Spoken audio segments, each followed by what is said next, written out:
बिस्मिल्लाहिर्रहमानिर्रहीम। अच्छा, आज जो हमारा टॉपिक है वो है लॉ ऑफ सप्लाई का। लास्ट लेक्चर के अंदर हम लोगों ने लॉ ऑफ डिमांड को डिस्कस किया। आज हम डिस्कस करेंगे लॉ ऑफ सप्लाई को।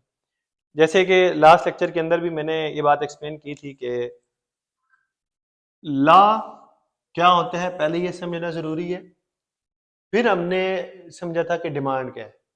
इसी तरीके से जब हम लॉ ऑफ सप्लाई की बात करेंगे तो पहले हमें ये समझना पड़ेगा लॉ क्या है, सप्लाई क्या होती है, तो फिर हम लॉ ऑफ सप्लाई की बात करेंगे।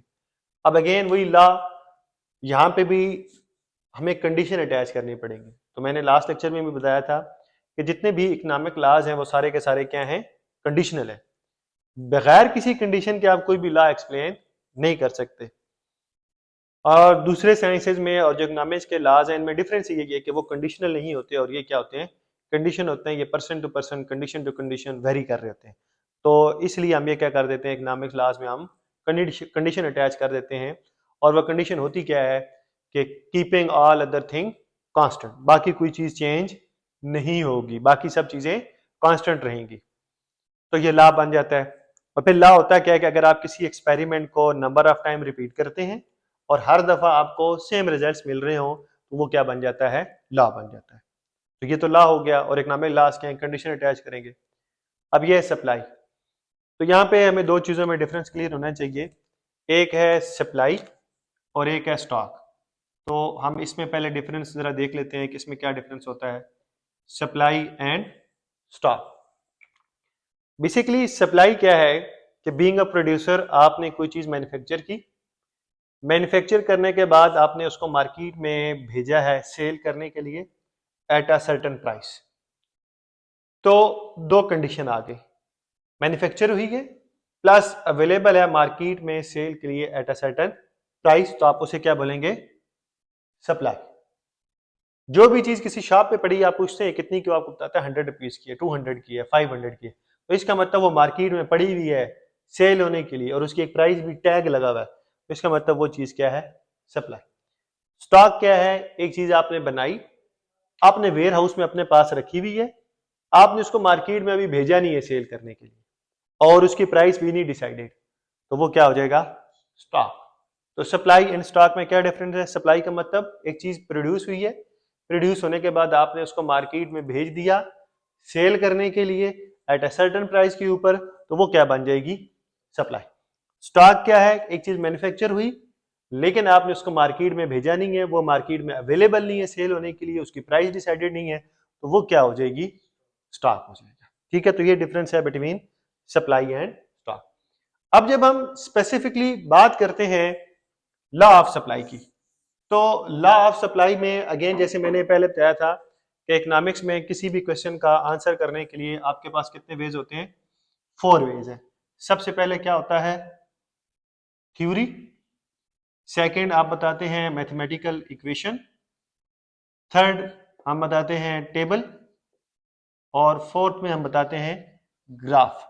तो इन 4 वेज से हम लॉ ऑफ सप्लाई को भी एक्सप्लेन करेंगे कि लॉ ऑफ सप्लाई होता क्या है। अब थ्योरी में हम पहले आएंगे तो हमें पहले लॉ, तो लॉ का मतलब कुछ कंडीशन अटैच करनी पड़ेगी। तो लॉ ऑफ सप्लाई क्या होगा, सबसे पहले हमें लिखना पड़ेगा keeping all other thing constant, कि आप हर चीज को क्या रखेंगे, कांस्टेंट रखेंगे। ये आपने एक कंडीशन अटैच कर दी। तो कंडीशन अटैच करने के बाद अब आप बताएंगे कि when price increases supply increases and when price decreases supply decreases. तो ये लॉ ऑफ सप्लाई हो गया। ये आपने फर्स्ट वे में बता दिया थ्योरी में कि भाई ये होता है लॉ ऑफ सप्लाई। अब नाउ क्वेश्चन इज कि why supply is increasing when price increasing. Keep in mind जब आप लॉ ऑफ डिमांड की बात करेंगे तो you have to consider yourself as a consumer. जब आप लॉ ऑफ सप्लाई की बात कर रहे हैं तो now consider yourself as a producer. आप प्रोड्यूसर हैं तो आपने बीइंग अ प्रोड्यूसर डिसीजन लेना है। तो तब आपको ये दोनों बातें बहुत अच्छे से समझ आ जाएंगी कि डिमांड में क्या होता है और सप्लाई में क्या होता है। अब बात हो रही है सप्लाई की। So now we are a producer, हम प्रोड्यूसर हैं, हमने देखना है कि अब मुझे क्या होगा। तो बीइंग अ प्रोड्यूसर हमारा एक ही ऑब्जेक्टिव होता है, how to maximise our profit, कि अपने प्रॉफिट को ज्यादा से ज्यादा कैसे किया जाए। तो प्राइस बढ़ेगी तो डेफिनेटली मेरा जो प्रॉफिट है वो क्या होगा, बढ़ेगा। तो इसका मतलब ये है कि और ज्यादा प्रॉफिट लेने के लिए मैं उस चीज की जो भी मैं बना रहा था उसकी सप्लाई को बढ़ा दूंगा। प्राइस कम हो जाएगी तो मेरा प्रॉफिट मार्जिन क्या हो जाएगा, कम हो जाएगा। तो डेफिनेटली मैं उस चीज की सप्लाई को भी कम कर दूंगा। तो प्राइस बढ़ रही है, सप्लाई बढ़ रही है, प्राइस कम हो रही है, सप्लाई भी कम हो रही है, लॉ ऑफ सप्लाई है। अब यहां पे ये लॉ कैसे बना, प्राइस बढ़ी, मैं एक प्रोड्यूसर हूं, मैंने भी सप्लाई बढ़ा दी, आप एक प्रोड्यूसर है, प्राइस बढ़ेगी तो आप भी सप्लाई बढ़ा देंगे। एक और पर्सन है वो भी प्रोड्यूसर है, प्राइस बढ़ रही है तो वो भी सप्लाई क्या कर रहा है, बढ़ा रहा है। तो हम देख रहे हैं हर दफा जब भी प्राइस बढ़ती है तो हर बंदा जो प्रोड्यूसर है उस चीज की सप्लाई को बढ़ा रहा है। तो ये एक एक्सपेरिमेंट हो रहा है, सेम रिजल्ट आ रहे हैं, प्राइस बढ़ रही है, सप्लाई हर दफा बढ़ रही है, प्राइस बढ़ रही है, सप्लाई बढ़ रही है। तो एक एक्सपेरिमेंट हो रहा है, उसे सेम रिजल्ट आ रहे हैं, तो इसका मतलब ये लॉ बन गया। और वो लॉ बना किस चीज का, सप्लाई का। तो इसे हमने क्या दिया, लॉ ऑफ सप्लाई के जब भी भाई प्राइस बढ़ेगी तो सप्लाई बढ़ जाएगी, प्राइस कम होगी तो सप्लाई भी कम हो जाएगी। तो ये फर्स्ट वे है, हमने एक्सप्लेन कर दिया कि लॉ ऑफ सप्लाई क्या होता है, keeping all other thing constant when price increases supply increases, when price decreases supply decreases. अब हम सेकंड मेथड में जाएंगे, और सेकंड मेथड हमारे पास क्या है, इक्वेशन।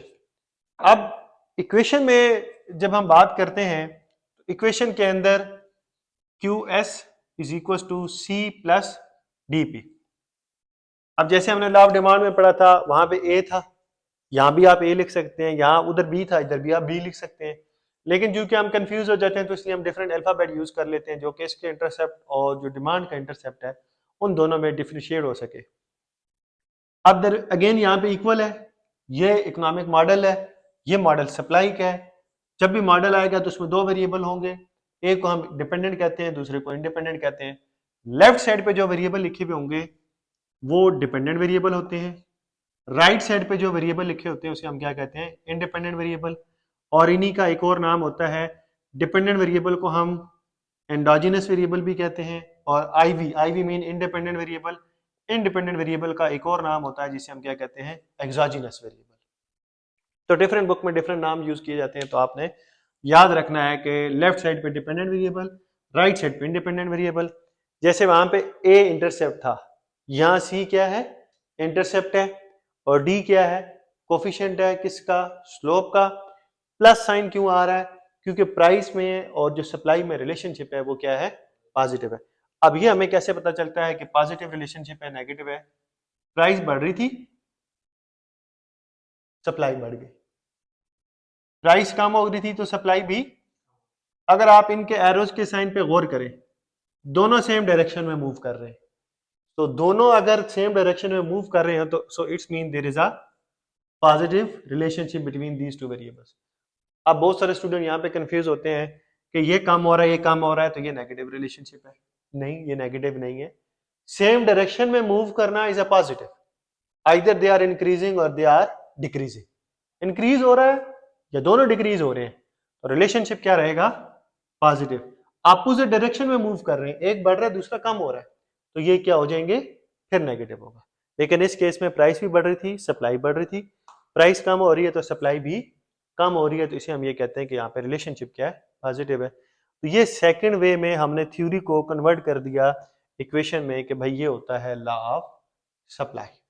अब यहाँ पे सी इंटरसेप्ट क्या बता रहा है, maximum value of supply when all other variables are zero. और ऑल अदर वेरिएबल्स में हमारे पास एक ही वेरिएबल है जो क्या है, प्राइस। प्राइस जीरो हो जाएगी तो सप्लाई भी क्या हो जाएगी, जीरो हो जाएगी, क्योंकि फ्री में मैं नहीं बेचना चाह रहा। तो प्राइस जीरो, सप्लाई भी जीरो। बीइंग अ प्रोड्यूसर मेरी कास्ट आई हुई है, मैंने रेंट पे करना है, मैंने लेबर की वेजेस देनी है, मैंने इलेक्ट्रिसिटी के बिल पे करने हैं।